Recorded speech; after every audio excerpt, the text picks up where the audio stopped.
name is Karen Skiba. I'm a member at large of the board, former gallery director. And I want to introduce Chuck Caplinger and Ted Meyer. I took all their information from Instagram. Fascinating. Chuck's paintings are behind us on the wall, and you can see that they are beautiful oil paintings of wildlife. He's had award-winning landscapes and portraits. They're in public and private collections all over the world. Plus, he has a lot of murals in 29 Palms and all throughout California and Texas. He and his lovely wife, actress Olgie Forrester, share the 29 Palms Dome home near the entrance of Joshua Tree National Park. And Chuck has his desert art studio and gallery there. Then our interviewer, Ted Meyer, is an internationally recognized artist. He's a curator and a patient advocate who helps patients, students, and medical professionals see the positive in the worst life. And I've also watched him on TED Med, and he's a fantastic speaker. He's had a very long project for many decades called Scarred for Life, Monoprints of Human Scars, and they chronicle the trauma and courage of people who go through accidents and health crises. His paintings are wonderful, they're delightful, they're fun. I own a couple of little ones. They've been shown around the world and throughout the United States. He has very humorous narrative interactions of his characters on his paintings. And he is proudly a recipient of both a California Creative Corps grant, a CAC Individual Artist Fellowship, which also that one, and the National Association of Practice's 2024 Patient Advocate Award winner.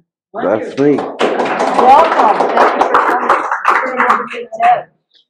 All right. Well, thanks. I'm glad you guys all came. We want to start doing this more often here, like maybe every 2 months. And when I said to Ed I wanted to start this, his first response was, "Well, Chuck's got to be the first one." So here's Chuck. So when I moved to town I'm part-time about 7 years ago, and I had no idea what I'd find up here, but I saw these murals everywhere, and I saw these paintings of wildlife everywhere, and I didn't know who Chuck was, and then it finally sort of came together to me that this was the same person doing big projects and little paintings and three-dimensional projects. So when Ed said Chuck, I was like, well, that's great. I can finally learn about this guy. First, we're going to look at his wall. So this is the wall in his studio. So you know that he's good. And what was interesting to me in reading his book and talking a little bit is he's done a number of things, and he's been really successful at all the things he's done, which some have to do with art, some don't have to do with art. So we're going to sort of go back. So you grew up in Texas? I did. Where? In Pasadena, Texas, which is surrounded by Houston. It was a very small community at the time, about 30,000 people. Now it's 250,000. Yeah. Were any of them creative, your parents, or you a lone satellite out there? Well, you know what? My oldest sister, she's 90 now. I'm 87. She always painted, and her stuff was very landscapes and wonderful art, wonderful art. And my dad always denied having any talent, so did my mother. But years later, I'm working for NASA in Alabama, and my mother sends a letter to me in the mail, and inside the letter was a photo of my dad posing over the dining room table with all this wonderful woodwork, carvings, all sorts of carvings. He was fantastic. It just kind of blew me away. And so did you see him doing art? Were you around when he was? No, I was not living at home at the time. Wow. Yeah. So it's all genetic. Yes. It's all genetic. Yes. All right. So one of the first things that you became known for actually was as a singer. You weren't really doing art at a young age, but in high school you apparently had a great voice. And so tell us a little bit about this band. And I just want to point out the three matching mustaches that I love in this. Well, I have to say, I was the first one to grow the mustache. But let me back up just a little bit. Okay, I'm in junior high school, and back then, seventh, eighth, and ninth grade was junior high school. And in the seventh grade, I was very, very shy. And gosh, it kind of bothered me that I was so shy compared to other kids. And someone said, "Hey, you want to join the choir?" Oh, that's a good idea. Maybe that'll help me with my shyness. So I did. And also junior high, I'm singing with the choir, and I gained a little more confidence. Because at age 14, I think it was, my voice went up here to way down here. And so I sang bass with the choir. And one weekend, our city had a little shopping center, just a corner shopping center. And I was with the group that organized singing barbershop harmony, And this guy heard us sing, and he walked up to me and he said, "Hey, Chuck," introduced himself. I'm with a group called the Premiers Quartet, and we sing gospel music, kind of like the Oak Ridge Boys. And we lost our bass singer, and would you like to audition with us? I'm like, wow. Oh, yeah, okay. But anyway, long story short, they hired me. And at age 2 months before 17 years old, I find myself singing with this group, and the rest of them were 29 to 32 years old. So I'm with older guys now. And boy, was that a trip for the next 2 or 3 years. I was the one they picked on all the time. And they started calling me not Charles, but Charlie. You're really young, and your guys are getting pretty successful. Yes. You're playing all around, and then you get asked to go to. I'm a little confused where in Houston, but to be on a TV show. So at 17 or 18, you're on early live TV. Yes, but in the meantime, a year after I'm with the group, there was kind of a disagreement about the guy who was the spokesperson for the group.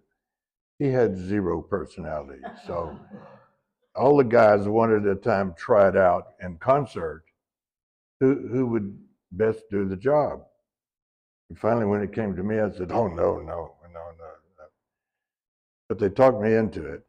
And I started off doing a terrible job, and I had to confess to the audience. I said, "You know what? I made all these notes. I made notes on the cuff of my shirt. I made notes down here in front of me. But I can't read the notes here, and this is awkward, and so I'm just going to forget that. And for the next hour, we're going to sing our hearts out." So that resonated with the audience, and the guys in the group loved it too. So now I'm spokesperson for the group. I was a novelty, So you're the front man at 17, 18? How old are you here? 18 by then. Wow. Yeah. So tell us a little bit about doing live TV. When I graduated college, I did art direction Okay. for TV, but we didn't have these old cameras where you spun the lens around and no bright light. I mean, there were really bright, hot lights back then, Yes, right? yes. Well, a year later, the manager, who was our pianist, arranger, came to us and said, "I've got a surprise for you. We're offered a deal for our own TV show. And it's in Lufkin, Texas, which is like 120 miles from Houston." And so every Tuesday we drove from Houston. Oh, after school on Tuesday, we drove from Houston to Lufkin, and we did our live TV show. Everything was live then, or at least in our neck of the woods. Boy, that was a real experience. So what happened? What, did you guys just come out and sing? Did you have other people come out? Did you have any? No, it was we were in a studio, but there was no audience. And in the earphone, I got direction from the director. And being the front man, if you will, we became pretty good at it. I mean, running our show. And after a year, I noticed the director, we had a year's contract, and the director did not come back and offer us another deal. And I thought, it was a very, very popular show. I mean, people would follow us all around town, that kind of thing. And then he said to me, "Hey, Chuck, will you come here and help me with this camera a minute?" So I went in the next room, and he set me down in the newsroom. I'm 19 by then. Set me down in the newsroom, and he said, "Just read this for me, and I want to check the camera." So I did.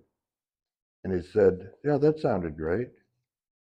And I said, "Well, what was the problem?" He says, "There really wasn't one." He said, "I was just trying you out." He said, "How would you like to do the news every night on our TV station?" I said, "What?" "I'm serious. We lost our newsman, and and you're so popular in the area. And with our audiences, I'm offering you the job." And he offered me $12,000 a year, which in today's money is $130,000. And he turned it down. And I turned it down because I'm a senior in high school. How stupid. You could be the next David Muir. Yes. So, but we went to another station, a bigger station, and 3 times the audiences, which covered Texas and Louisiana and things like that. And we stayed there for 2 years. And then we had 2 cameras instead of 1, and we could tape it instead of live. So did you have guest singers? Did any famous Yes, people we come did. and sing with you? We had several country western guests performers. Are you doing art during all this? Like, what's going on? Because your next job is an art job, and you didn't go to art school, right? Up till now, you're known for other things. And Yes. then all of a sudden, I don't know how many years, but you're working at the Space Center and NASA, Yes. and you're That's a so you had great. to learn to draw somewhere. That's a great question because, see, when I was 10 years old, I knew that I wanted art in my future. I knew that I wanted to. Well, I had dreams of growing up to be a professional illustrator, and I wanted to go to the Chicago Institute of Art, things like that. But then the singing got in the way. But in the meantime, though, in my spare time, believe it or not, I did have some. I would draw and paint and illustrate with that in mind, that one day I'm going to reach that goal. I had a half-assed portfolio. Mhm. And so that helped me seeking jobs later on. You started working at the Space Center. So how did you? How I got there was I'd had this, like I said, half-assed portfolio, and I was looking for. I'd left the group. I was looking for a job in art, couldn't find one, and finally I secured a job with a silkscreen shop, which had 5 employees. And to my surprise, they hired me as an art director. At that title, that's what's important, art director, which I knew nothing about silkscreen. But I had this attitude because of these years of performing, and I met so many professional people, and I was around grown-ups all the time, that I had this demeanor about me, this nothing frightened me. I could meet anybody, anytime, anywhere, and be comfortable, and that served me well. So I got this job. But I had I'd gone to an agency in Houston to try to secure a better art job, and the lady told me there's just no art jobs in Houston. But a year later, I get a call from this lady and saying, "Chuck, are you still interested in a job as an artist?" And I said, "Well, I'm working as an art director now. What kind of job is it?" She said, well, it's something you got to be there at 4:30 this afternoon. I said, well, it's 2 o'clock now. I don't have a portfolio with me. She said, well, that's too bad. It's with NASA. And I said, what? Long story short, I went to an interview at 4:30, and at 8:30 the next morning, I'm on a private plane heading towards George Marshall Space Flight Center as an art director.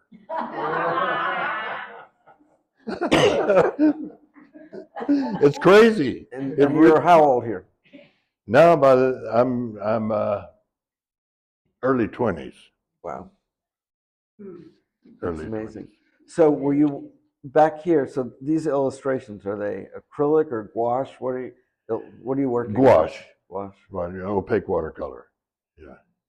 I love the mustache again. That's Mustache left is good. from my singing days. So when they would come to you for drawings like this, did they just say, I mean, a lot of these rockets hadn't been built yet. They were just imagination. So did you come up with something just as like, this one's going to go to the moon, this one's... Well, okay, early on, my first year with NASA, I was the only guy on the contract that had been hired by this contractor that was actually working with NASA illustrators. So it was a department of about 6 or 7 of us. And right away I learned how to airbrush because I had to do illustrations that matched the other artists' work. So everything would be consistent. And what we were doing is the early space hardware, Gemini, and then eventually got into the Saturn series.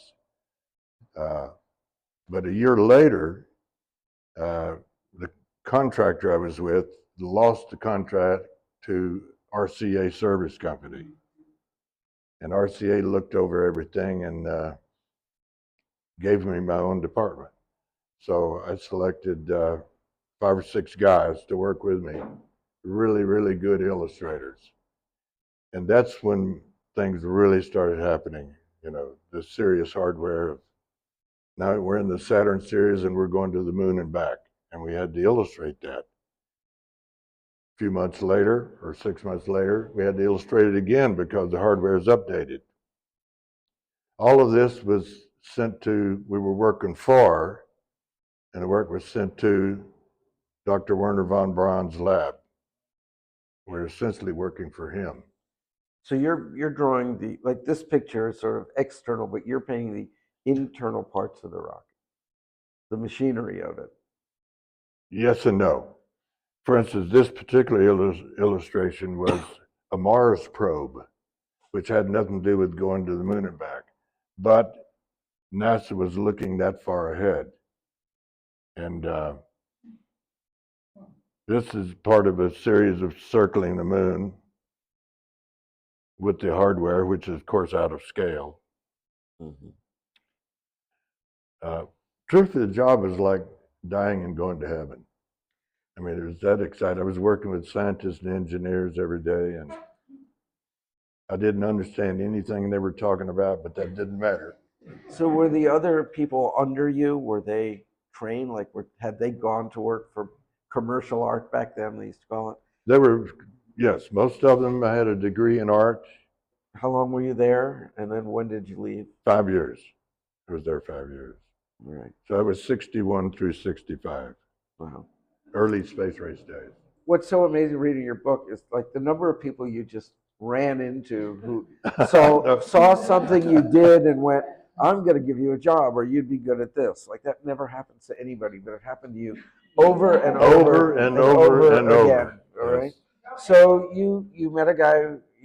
Somehow I can't remember the story. He owned a theater. He decides you should do celebrity photos or paintings of everyone that's starring in his plays. Well, this is several years later. I'm back in Houston and I'm freelancing. I'd worked for a couple of guys a few times, take advantage of that art director thing, and but then I started freelancing, and all the time I was wanting to do my own thing, and eventually wanted to start fine arts painting.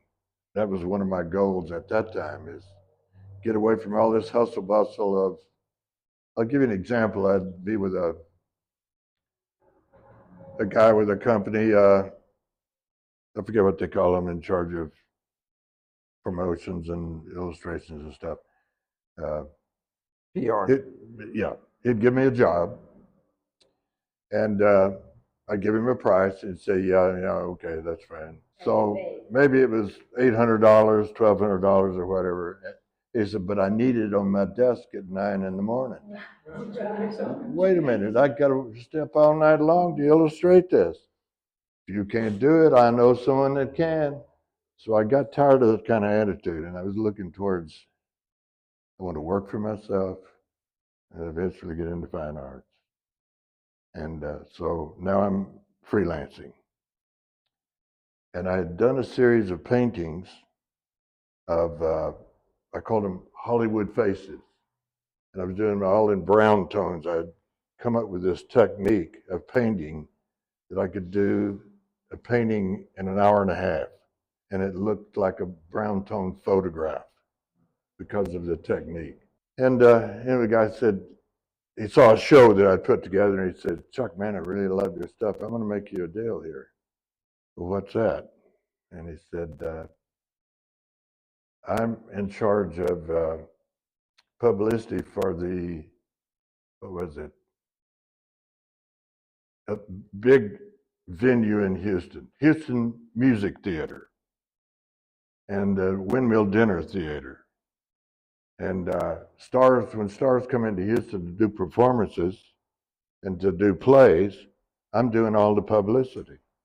He says, I have this idea after seeing your stuff, that what about if I pay you to do a painting of the stars, and at halftime, no, that's football, halftime. Intermission. Intermission,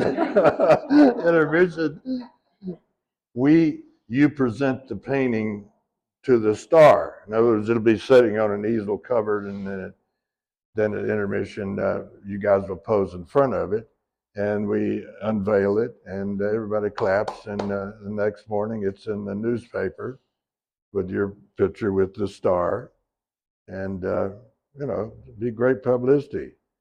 I said, well, how much does it pay? And he told me, I didn't want to tell you. It was so cheap. Man, I can't do that. No. He said, you don't understand. The publicity you'll get is amazing. Will be amazing. Okay. So the first one I did was, she was Marianne on Gilligan's Island. Yeah. Don Wells. Dawn Wells, thank you. Anyway, I ended up over a period of a year or two, a whole lineup of stars, including Sammy Davis Jr. So now it's my turn to paint Sammy's portrait, and I'm provided this 8x10 glossy photo of him, singing. And I looked around the studio, and I didn't have the size of canvas that I've been using, 30 by 30. But I had a painting of a nude, brown tone nude, in the water up to her cats, I said, nah, I'm not that crazy about that anyway. So I gessoed over it in a couple of coats. And then I painted Sammy. And with this technique, like I said before, you have to do it an hour and 15 minutes, hour and 30 minutes, or the linseed oil will dry to a sticky stage. So I rushed and painted it. And now the night that it was to be presented, after Sammy's concert, there was this big event at the hotel next door, and it was a room probably full of 200 people. And at the end of the room, we set up the easel with the painting on it, and it's covered. People are standing around with champagne and wine in their hands, and all of a sudden the tone of the room just kind of changes, and I look around, and the door opens, and it's Sammy and his entourage come in. Well, Sammy must have had radar, boy, because he went right straight towards me walked right up and did this handshake. It was, I don't know what it was, but it was three or four parts, and then a hip bump. And everybody's, ah, and the cameras are flashing and people are laughing and applauding and all that. It was funny. It was funny, but it was so precious because he made me look like I knew what I was doing, which I didn't. And then abruptly he walks over and he picks the painting up because, unveils it. Everybody's clapping. But the rest of the room couldn't see it, of course. So he picks it up and he holds it up to show people. Well, guess what happened then? He could see the nude underneath it. Well, he thought you did that on purpose. He thought I did it on purpose. Yeah, He loved it. Oh, okay. And he said so. I believe it that way. And then the next day I was invited to his suite of rooms, and we got to spend all afternoon with him. And it was so relaxing, and he was so real that I'll never forget it. And I met Lola Falana that day in his room. People remember her? And he turned her down. She asked me to come up to her room and sketch her portrait, and I turned her down. I didn't know who she was. From your notoriety from doing portraits, another friend, is working in the movies, starting a movie studio, and has you come out to Hollywood and start doing movie posters. Yeah. Well, at the time, I'm still freelancing. And at this time, I got an office situation with several friends of mine who were heavy into financing, the money thing and buying businesses and putting them together and reselling and all that stuff. And one of them one day comes into my office and he said, Chuck, I got this friend here in Hollywood, Lone Star Pictures, and they lost their illustrator or something like that. And I told him about you, and he said, you should go to Hollywood and meet him, and here's his card, and he threw it on my desk. Wow. So I called the guy, and he said, yeah, it was a Texas group, Lone Star Pictures International. And the guy says, I'm paying these hellacious prices for illustrations for film distribution. They were paying $100,000 per campaign. So anyway, I went to see him. I drove to LA, to Hollywood, and he offered me $10,000 per deal. And I left with $5,500 in my pocket. A few months later, I moved to Hollywood. So we have a couple other ones that you've done here. That was with Robert Conrad, John Michael Vincent. I used to run into John Michael Vincent in Malibu all the time. So are you still working in oil? Are you working in oils here? No, actually, I had to switch, and mostly acrylics. But I did do some posters in oils. I had more control over it. This one, I don't even want to know the plot on this one. This one was crazy. This is Robert Hale, which was Gilligan's Island, and he did a wonderful job in this role. He was convincing as a guy in India. I couldn't believe it.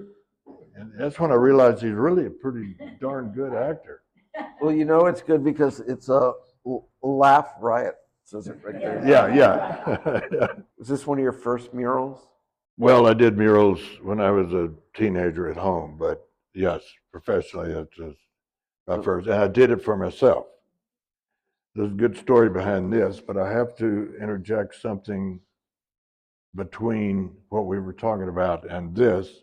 And then many years had passed, and I met my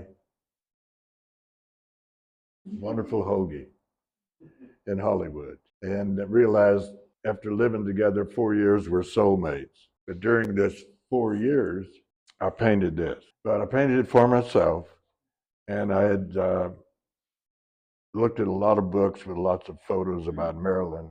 So her whole history is so sad, and what I did is I depicted Norma Jean on the left here, and early in Marilyn's career, and then she's a young starlet, and then now she's a real seasoned actress. This is the one with Tom Yule where her skirts blew up. Yes, and what's the award? Golden Globe Award. Thank you. And then late in her career, this is her last film, The Misfits, with Clark Gable. But if you notice to the left, her eyes are so young and vivacious. Just sweet, you know. You want to know this person. Then gradually, towards the end of her career, her eyes are just vacuous. Yeah. So that's what I wanted to depict with the mural. Where did it land up? It landed up in the Hollywood Museum, Hollywood Entertainment Museum. It was there for 7 years, and then they lost their space to redevelopment.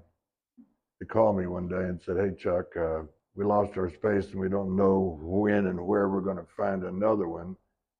But if you want to just leave it with us, I said, no, I'll come get it. And I did, and it's in my studio now. But another interesting thing about that is a few years later, LA celebrated Marilyn's 100th birthday. And so they had lots of parties and things, and then they had a Marilyn Day. But they also took a portion of the mural, which was this, and reproduced it on the side of buses. Yeah. So for quite a few months, you'd be driving around LA and it's, oh yeah, there's my Marilyn. But it was kind of fun, you know. I looked up the attorney that handled Marilyn's estate and showed him the image, and I said, I want permission to reproduce these. He said, it's never going to happen. I said, why? He said, well, the photographer that shot the nude and the photographer that shot this, both of them will sue you for everything you own. They'll have you in court the rest of your life.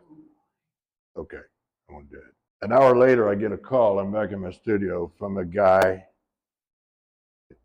Made an appointment and came by, and he had this silver attaché case, like in a movie, you know. And he introduces himself, sets the suitcase down, pops the top off, open, and it had $30,000 in cash in it. And he said, I'm from the Netherlands, and this is a down payment I want to pay you for permission to reproduce this in my part of the world. That's not going to happen. I can't do it. From this, I'm going to jump now to you landing up here in the high desert. So how does this happen? You're on a motorcycle trip and you get to Twentynine and you're like, I didn't even know this town existed, but now I'm going to paint the murals all over the place? That's correct. And I'd spent the last 8 or 10 years doing photo retouching of actors' headshots. And Hoagie and I are living together, and then we married in 1987. And she had bought me a Harley for our 4th wedding anniversary. Yeah, and we're on the Harley going on the river run from LA to the river and back. So on the way back, I think it was, we came through 29 Palms, and as we're cruising downtown, we saw a sign that said free coffee and donuts to bikers. So we pulled in and we needed... My dogs, chocolates and cookies. Yep, chocolates, yes. We needed gas anyway, so we stopped, and then we walk up to this table that was set up on the sidewalk right on 29 Palms Highway, and we met Mary Jane Bingy and another lady. They said, oh, by the way, have you guys seen our murals? And no, we just passing through town. And so the lady that was with us, she said, well, I just live a few blocks from here. I'll go get the paperwork. Yeah, anyway, she went and got a flyer or whatever. And Hoagie, of course, is bragging on me, well, here's the best muralist there is. My husband, Chuck Caplinger. And a few minutes later, put my 2 cents in to do the next mural, and they hired me. So did you work with the team? I designed it in LA, and I was on a real tight schedule. And so I hired a couple of buddies to help me. One was an artist and one wasn't. And for the first week, I had 2 helpers. And for the second week, I only had 15 days to paint it. And second week, just one guy. And we actually accomplished it in 15 days. Now, this particular one, Art Mortimer designed it. Art Mortimer works a lot in LA, done tons and tons of mural work. So Art designed it. He did the black and white work, and I did the color center panel. Now, this one is kind of interesting because a couple from Ireland bought this building in 29 Palms, and one day I looked at these 2 blank walls, one on the east and one on the west side of the building. And I thought to myself, it's getting kind of old that I'm seeing old people's faces on murals. I'm serious. I think it's wonderful to honor, some of our founding fathers here at 29 Palms. But 29, the desert is more than just that. It's the desert wildlife. It's the landscapes, the beautiful skies, et cetera, et cetera. So I went to the owner of the building. I said, I'll make you a deal you can't refuse. And I offered to paint the lizard on one side and the road runner with the lizard in his mouth on the other side. And they went for it. And I painted them. The 29 sign. Oh, yeah. Which is now out to be repaired after it was attacked by a city worker who tried to put Christmas lights on it. So this gets back to one of the things we didn't talk about is you owned a business for a while. You also, another period of your life where you were wildly successful, doing installations for trade shows and things like that. So you were the perfect person to sort of make a mock-up and then have that done. We also want to talk about a little bit on this frame, on this piece behind you. You know how to build. You're not just a painter. Yeah. So let's talk about this iconic sign that you are now finally producing merchandise with. Okay. One of the jobs I had in Houston was I was the executive vice president and general manager of Trade Shows Incorporated. And my job was in charge of sales. In other words, I would have to find the client and convince the client they needed our services. And we were the best, they should get rid of who they're doing business with because we're better, to put it simply. And, but I did tons and tons and tons of exhibit and display jobs, designs and things. So I had that knowledge behind me, like Ted says. But one day I'm sitting around and this thought comes to me that we had a fairly new city manager, by the way. And I thought, 29 Palms needs something, a sense of pride. So I came up with this 29 exclamation, which says pride in your community. And I took the backing of a sketch pad, the cardboard backing, and traced my design on that, cut it out with an X-Acto knife and glued it all together. And now I've got this 29, which originally was brown. And I presented it to the city manager. And, oh, by the way, I was chairman of our city's public arts program at the time. So I presented it as part of the public arts program. And he said, what do you think it would cost to produce it in steel? I said, I don't know, $30,000. He said, I don't know, And so anyway, I looked into it and found a guy that I'll do it for $10,000. It was an auto repair shop where they work in metal all the time. Well, guys that work in metal, they don't have to just work on automobiles, they're talented. So we had it built, and it was put in a temporary spot in Twentynine. And that was 12, 15 years ago, and it's still in that temporary spot. So now you've been here, you've branded the town, you've got artworks all over. So let's get to your painting. I've seen a couple different things in the paintings, but let's talk about, do you, having grown up in Texas, do you like the colors of the desert specifically? Like, have you ever lived anywhere where there's lots of big green trees? And Huntsville, Alabama, and the southern states there that I used to travel through. And my original ideal place to be would be a wooded area with a lake and a nice cabin. You know, to me, a nice, cozy, that's the kind of place I could really be comfortable in. But then when I was introduced to the desert, things changed abruptly. It's like, no, there's something about the desert is part of my soul. You know, it's just special. And it's hard to describe why. Because it can be harsh. you're doing all these paintings, you're fabricating frames, and you're doing plants, and you're doing animals.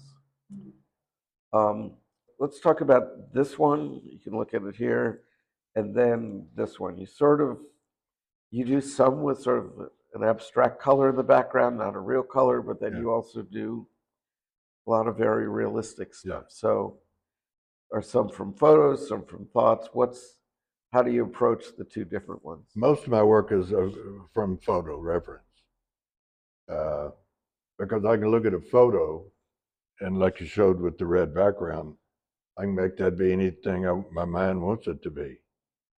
I remember the first one I did with the red background. It was a landscape of some huge, huge cactus down in the Baja. Had a nice little trail in front of it. And I was painting for a show at the 29 Palms Art Gallery. And I put in a red sky. And Hoagie comes downstairs into the studio and she said, "Oh my God, oh no, that does not work." No, that's never going to sell, cowboy. But a few days later, I'm hanging the show and I'm up on on some steps and I'm hanging this painting with the red background, and this lady behind me says, "I want that one." So that was the start of the Red series. And at that time, I did a lot of wildlife with colorful stuff. I tend to go through phases. Yeah. When I paint the fine art stuff, and I know galleries insist on this, your work has to be consistent. I can't represent you if you're just going to be all over the place. But at times I'm all over the place. But I do work in series. You know, like I might have a series that says Desert Storms, or one called, I don't remember exactly, but it dealt with, you know, you'd be driving along somewhere and you'll see this dirt road that you don't know where it leads to. And you're thinking to yourself, wow, I wonder what's at the end of that road. So I did a whole series like that, you know. And then, so that's the way I've always tended to work, but now I've ended up with a studio full of stuff that's all over the place, that's left from series. One of the things that you mentioned in your book is that you're at least 25% Native American. Probably there's another eighth in there from a great grandparent. It could be. And when I first came to your studio, I would see the Native American imagery and people depicted. And I sort of had that, oh, here's a white guy painting Native Americans, but you come by it naturally. And I'm wondering if you were painting this, has that been a part of your life? Not until I was much older than my teen years, you know. My dad died when he was 58, I did a lot of thinking about that, and a certain amount of research into my background, but he never talked about his Indian mother, Native American mother. When he was 5 years old, she died. So he never really got to know her. My mother told me, said, well, you know, back when we were young, people didn't talk about Native American heritage because that was a no-no. I said, how sad. You know, that's terrible. Because I embrace it. But I don't have any papers except my daughter's husband did a lot of research for me and found out some stuff. You're how old now? 86, Still painting? still painting. Did he get younger during the show? A little younger. So, what do you want your legacy to be? I mean, you know, you're going to paint a little longer, but none of us know. Well, this is where I have to go to my notes. Okay. I had made notes through this whole conversation, and just for Ted, I ignored him. But I do have these notes. I wanted him to be spontaneous. I didn't want him reading. Hey, he's the pro. So I did write something this afternoon.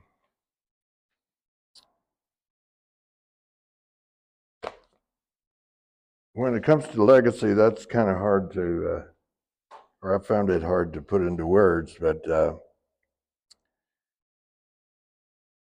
first of all, I'll say that I've made a lot of contributions to what I call the Arts Renaissance movement and the basin here.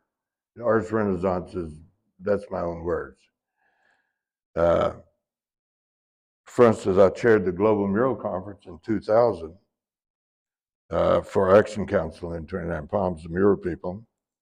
And I co-founded the Morongo Basin Cultural Arts Council, co-founded the City of Twentynine Palms' public arts program, Art in Public Places, and the subsequent Public Arts Advisory Committee.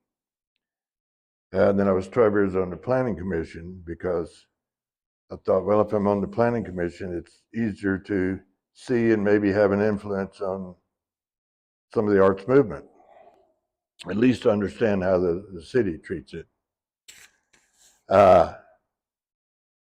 Also, I have hundreds of paintings that live in hundreds of houses in many, many cities across the U.S. and some even over the ocean.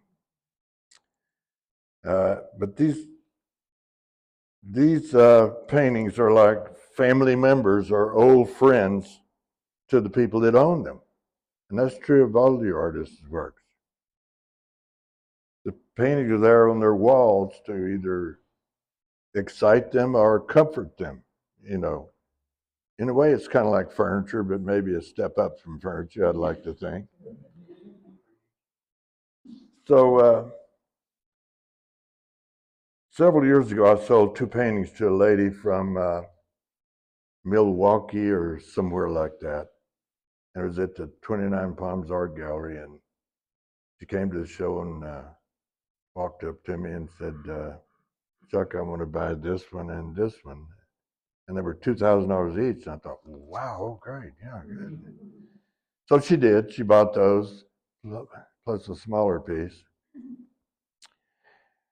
And then a month later, I get this letter from her, and she says, Chuck, I had no idea of the energy, revitalization, and sheer joy I would receive from being with these works on a daily basis.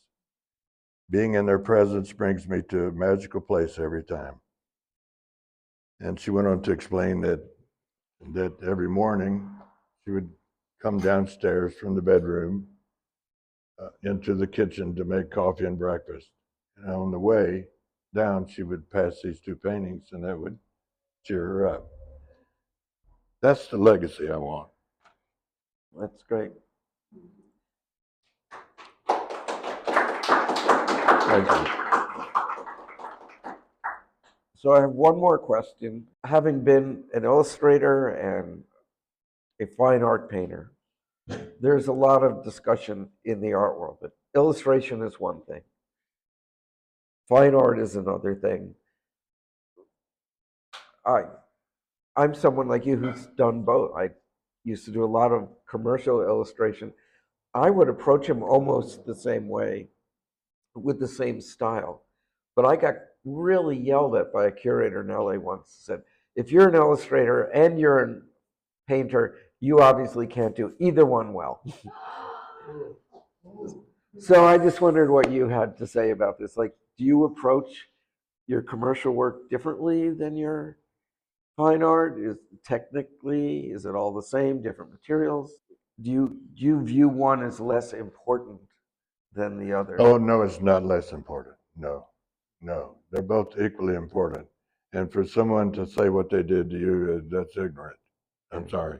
Thank you for giving us an hour of your time and going through your history. And I know for me, you've certainly made living in 29 Palms better by having your artwork everywhere on all the buildings. And if anybody has a question before we close up. I would like to know what artist, living or dead, that you admire most. Oh, that's a good one. Me. Well, I can't pick a, you said living or dead? Living or dead. Yeah. Well, of course, I admire, oh gosh, what's his name? That used to do the Saturday Evening Post? Yeah, oh, yeah, Oh, that's yeah, it. I do. Norman Rockwell. Yeah. Norman Rockwell. Norman Rockwell. Yeah. I'm glad they couldn't remember either. Norman Rockwell did not consider himself an artist. He considered himself an illustrator. To me, there's no difference, but a fine artist. He didn't consider himself a fine artist. But the designs and thought and engineering behind everything he did, I have two Norman Rockwell books at home. The guy was a genius. And everything he did went straight to your heart. You know, you picked up on it and said, yeah, that's me deep down, you know. Well, there's whimsy. There's whimsy, absolutely. His stuff was so convincing. His Thanksgiving dinner showed all the people at the table and the turkey in the middle and the illustration of the guy coming home from the army and everybody is hanging out their windows and saying hi and welcome and all that. Just genius stuff. So I have to admire that. But I also like a lot of painters, you know, the landscape painters. It's hard to pin it down. I like her work. Janice's work. Janice works very loosely. Her colors are subtle. She doesn't blow you away with some bright color that doesn't belong or whatever. And Well, I understand there's some Janice next door. yeah, yep. Well, we can all go in there afterward. Thank you for sitting through this for the last hour. Chuck's book and my book are both on the counter there for sale if anybody wants them. And we'll do this again with somebody else in about 2 months. Thank you, Ted. It's a pleasure.